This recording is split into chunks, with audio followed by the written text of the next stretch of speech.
जय जय सीताराम, जय जय श्री राधे। आज धनतेरस की सबको हार्दिक शुभकामनाएं। सब वैभवशाली बने, सब सुखी रहें, सबको आनंद मिले और धन के साथ साथ सब भक्ति भी करें ताकि धन का सदुपयोग हो। सबको जय जय सीताराम, जय जय श्री राधे। वैसे तो मनुष्य जब भक्ति अपनाता है तो वहाँ धन को महत्व नहीं देता है। महात्मा बुद्ध ने धन धान्य से भरा अपने राज्य को त्याग दिया और सभी सदस्यों को भी त्याग दिया और संन्यास धारण कर लिए। भक्ति के मार्ग में जो धन से मोह करता है वो भक्ति को प्राप्त नहीं कर पाता।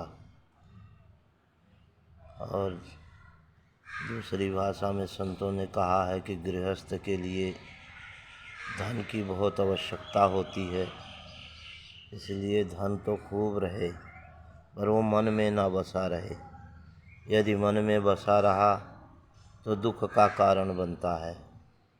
मन में धन बसा है, अगर कुछ धन चला गया तो उसका सारा जीवन अफसोस करते हैं जगत के प्राणी, और बहुत ढेर सारा आ गया तो उसका हर्ष करते हैं जगत के प्राणी। लेकिन संतों और भक्तों ने कहा है कि हर्ष और विषाद से परे है भक्ति। बहुत ढेर सारा धन चला जाए तो उसका दुख नहीं होना चाहिए, और बहुत सा आ जाए तो हर्षित नहीं होना चाहिए। भक्ति तो एक रस से प्राप्त होती है। जैसे समान रूप से परमात्मा हर जगह व्याप्त है, उसी तरह जो है मन की भी धारणा एक रस की होनी चाहिए कि हमारा ध्यान प्रभु परमात्मा में लगा रहे। जय जय सीताराम। और धन का खूब हाथों से उपयोग हो, लेकिन वही दौलत जब हमारी लक्ष्मण को समझाते हुए भगवान कहते हैं, लक्ष्मण को समझाते हुए भगवान प्रभु श्री राम कहते हैं, थोरे मोह सब कहाँ बुझाई, तो सुनहु तात मति मन चितलाई, मैं अरु मोर तोर तय माया, अजय बस कीन्हे जीव निकाय। जब मैं और मेरी और तेरी का सवाल, ये धारणा जब मन के अंदर विराजती है तो इंसान जो है विषय भोगी हो जाता है और माया के अधीन हो जाता है। जो माया के अधीन होता है वही ये सब बातें करता है, और जो विषय से परे, वो जिसे अनुराग कहते हैं कि हमें भक्ति से अगर प्रेम है तो इन सब चीज़ों से मन को निकालना पड़ेगा और प्रभु के श्री चरणों में लगाना पड़ेगा, तब ये जीवन सार्थक होगा। वरना क्षण भंगुर मिला शरीर और अगर माया में अटक गया तो कहें अब की चूके फिर लख 84 जाए, कि अगर फिर से चूक गया तो 84 को लाख योनियों का फिर चक्कर में पड़ गया। और ये अनमोलक शरीर मनुष्य का बड़ा अनमोलक शरीर है, बड़े भाग्य से मिलता है। बड़े भाग्य मानुष तन पावा, सुर दुर्लभ सत ग्रंथ निगावा, कि ये जो है तो बड़ा अनमोलक है। भक्ति करने के लिए बताया गया है कि जीव अपना कल्याण कर सकता है। जब मनुष्य का चोला प्राप्त करता है तो अपना कल्याण करने के लिए पाता है। अगर ये चोला पाकर के भी अगर विषय भोगी बने रहे, विषयों में हम पड़े रहे और ये संसार का स्वाद पान के चक्कर में ही रह गए, तो कहते हैं कि माया बड़ी जो है दुखदाई हो जाती है, फिर तो जीवन संकट में घिरा ही रहता है। क्योंकि कितना भी माया आए, कितना भी धन आए, इंसान उससे पूर्णता नहीं प्राप्त करता। पूर्णता तो तभी प्राप्त करता है जब उसमें भक्ति आए, जिसके बारे में गोस्वामी जी ने जगह जगह पर रामायण में लिखा, कहिए तात सो परम विरागी, तीन सम सिद्ध तीन गुण त्यागी। जो सतोगुण रजोगुण तमोगुण तीनों गुण से परे है, वो है परमपिता परमात्मा जो गुणातीत है।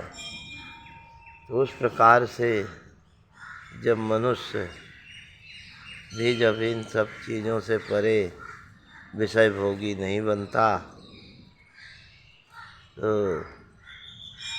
ईश्वर का गुणगान कैसे गाना है उसके बारे में बहुत सुंदर रामायण में कहा गया। मम गुण गावत पुलक शरीरा, गद गद गिर नयन वह नीरा, त काम आदि मद दंभ न जाके, तात निरंतर बस में ताके। जिस बात के लिए भगवान कह रहे हैं, जिस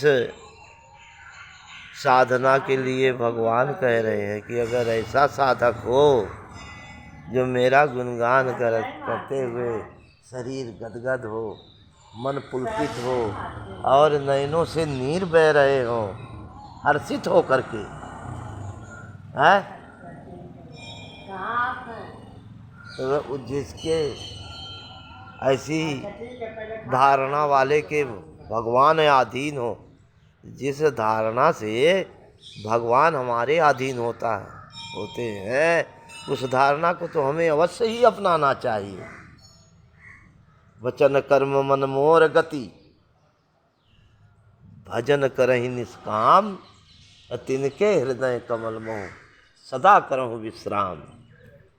है कि वचनों से कर्मों से मेरी गति हो, यानी उस भक्ति को वचन से तो सबके सामने प्रकट करे, और कर्म भी जो है तो कर्म में भी मुझे ही शामिल करके रखे। यानी जो किया सो हरि किया, वह कबीर कबीर, ना कुछ हमने किया ना कुछ किया शरीर, जो किया सो हरि किया, वह कबीर कबीर।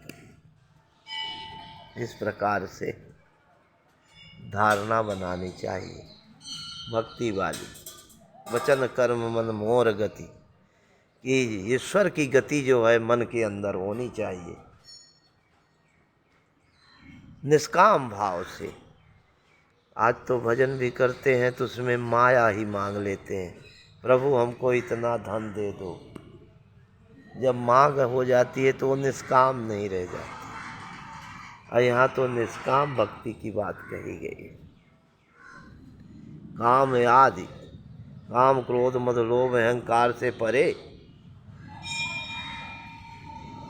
जब परे हो जाता है इंसान इन सब वस्तुओं से, तो कहते हैं काम आदि मद दम्भ न जाके, तात निरंतर वश में ताके।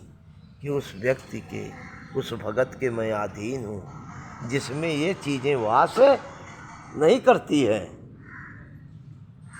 जय जय सीताराम। थोड़ा सा कहो, समझ ज़्यादा हो, इसी प्रार्थना यही निवेदन सबसे करते हुए जय जय सीताराम, जय जय राधे श्याम। सबको ये धनतेरस का दिन सबको शुभ हो, सब आनंदित रहें। जय जय सीताराम।